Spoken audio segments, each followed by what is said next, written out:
dans un vaste champ baigné de soleil. Là où l'herbe ondulait doucement sous le vent et où le ciel semblait toujours à l'écoute, vivait une petite mouche. Elle n'était ni rare, ni remarquable aux yeux du monde. On la chassait d'un geste machinal, parfois même sans la regarder. Elle connaissait ce mouvement par cœur, la main qui s'agite, l'air qui se déplace, l'instant où il faut s'enfuir. Pourtant, la mouche voyait tout, elle entendait tout. Elle observait la vie d'en haut, silencieuse, attentive, témoin discret de ce qui échappait souvent aux plus grands. Chaque jour, elle revenait au même endroit, près de la grande vache brune qui paissait tranquillement au centre du champ. La vache était immense, calme. Respectée, quand elle avançait, personne ne la pressait.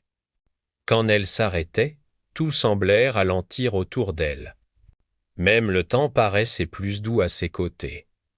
La mouche l'observait longtemps, elle soupirait souvent. Si seulement j'avais sa taille, pensait-elle. Personne ne m'ignorerait. Personne ne me chasserait. Je serais enfin tranquille.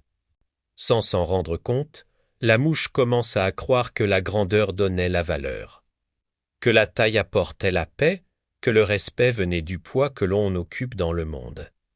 Jour après jour, ce désir se transforma en comparaison. Et la comparaison devint une habitude. Elle regardait moins le ciel. Elle écoutait moins le vent, elle volait sans joie. Elle oubliait peu à peu une vérité essentielle, chaque être porte ses forces, mais aussi ses limites. Un matin, alors que la rosée brillait encore sur l'herbe, la mouche se posa sur le dos chaud de la vache. Elle hésita, puis osa parler. « Dis-moi, » demanda-t-elle doucement, « est-ce facile d'être grande ?» La vache mâchait lentement, elle prit le temps de réfléchir avant de répondre. « Être grande, dit-elle calmement, c'est porter du poids.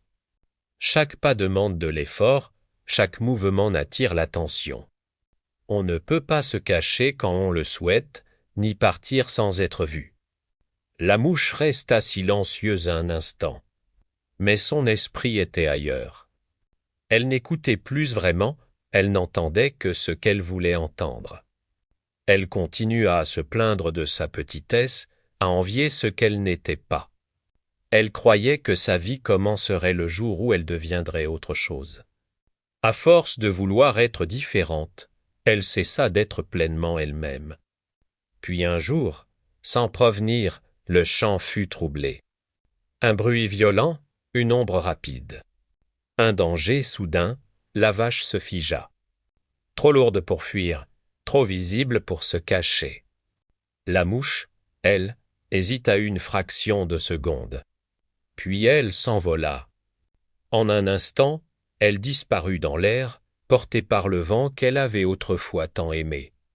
À l'abri, le cœur battant, elle comprit enfin. La vache avait sa force, mais elle avait aussi ses limites. La mouche, elle, avait sa légèreté, sa rapidité, sa liberté. Ce qui semblait être une faiblesse était aussi une protection. Elle réalisa alors une vérité simple et profonde, la grandeur n'est pas une question de taille, mais de nature et de place. À vouloir être quelqu'un d'autre, elle avait oublié qui elle était. À force de se comparer, elle avait cessé de se respecter. La mouche retourna dans le champ. Elle vola plus haut, puis plus doucement. Elle observa à nouveau la vie, sans jalousie, sans regret. Elle ne rêvait plus de devenir une vache.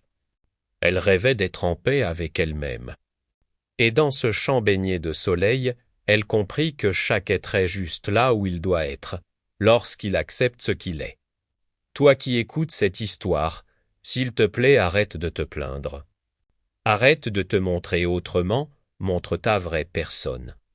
Accepte-toi comme tu es. À ta place, pendant que tu convoites être à la place d'un autre. Il y a un autre qui convoite être à ta place. Dans un hôpital, tout le monde ne peut pas être docteur. Si tout le monde est docteur, c'est qui? Qui va nettoyer? Qui est le préposé à l'entretien? Qui est le préposé aux bénéficiaires, l'auxiliaire infirmier, les secrétaires? Les autres professionnels. Est-ce t'as une idée combien que t'es important? Ta place est utile. L'essentiel que tu aides à ta manière. Merci et à la prochaine.